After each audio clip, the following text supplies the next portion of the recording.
This PDF file of the ground floor plan has dimensions and walls axes of the ground floor.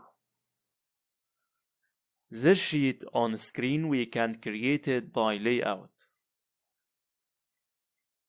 And all elements have been added to this scene, whether text, axes, its numbering, dimensions and measurements, and other elements like drawing references like this one.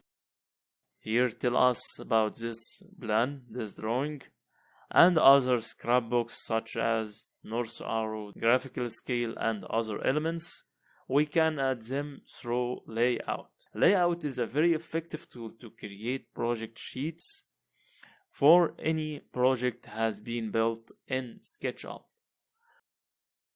Also, we can create presentations in layout to present any content we want.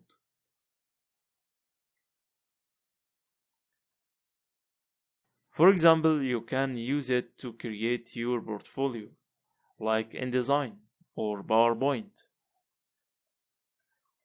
This is layout window, and this is the sheet we have been viewed in PDF.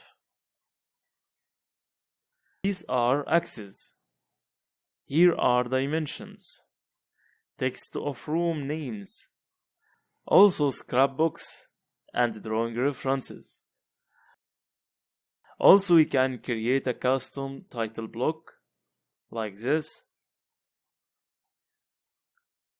All of this we can create it in layout.